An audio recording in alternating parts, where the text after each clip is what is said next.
Imagine waking up tomorrow and discovering money doesn't exist. No coins, no notes, no banks, no digital wallets. How would you eat? How would you pay rent? How would you trade? This isn't just a thought experiment, it's exactly how humans lived for thousands of years. And it all began with two men stand in a village long ago.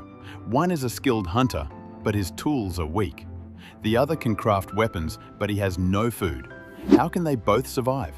They strike a deal. The craftsman gives the hunter stronger tools, and in return, he gets fresh meat. This moment marks the birth of barter, a system where goods and services were exchanged directly. But what happens if the hunter no longer needs tools? Or if the craftsman wants salt instead of meat? That's the flaw of barter. It required a double coincidence of wants: clumsy, inefficient, and it pushed humanity towards something better. What could people use that everyone wanted, no matter the time, no matter the place? Across ancient civilizations, the answer was commodity money: salt, cattle, grain, spices, even cowrie shells. These became commodity money, practical items that doubled as currency. But commodities were flawed.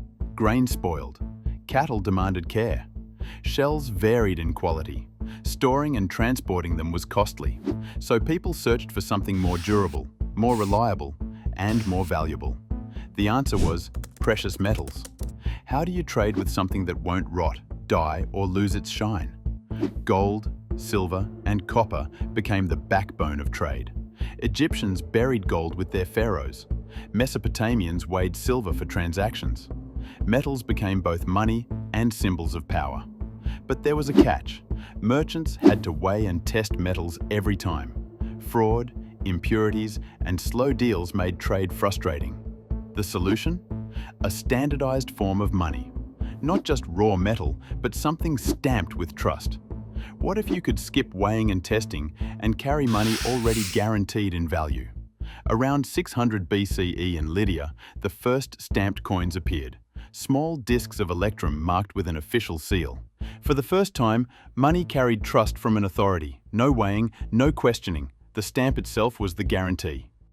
Coins spread across Greece, Persia, India, and China, fueling armies, empires, and booming trade.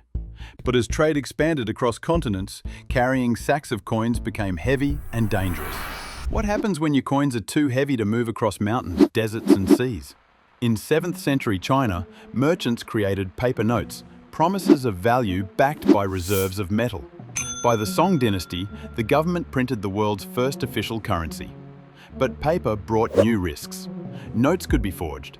Governments could print endlessly, fueling inflation. People needed trusted guardians for their money, institutions that could guarantee its value. That's how banks were born.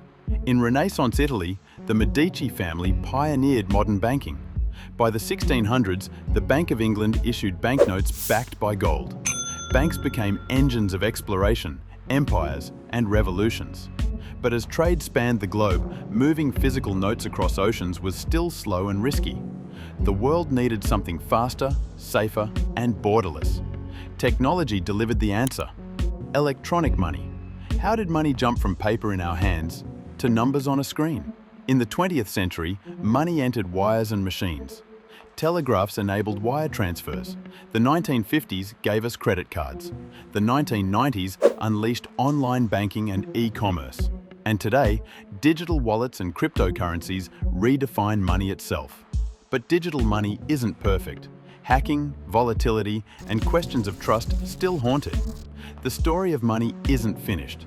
From barter to coins, paper, banks, and now digital code, each system solved one problem but created the next.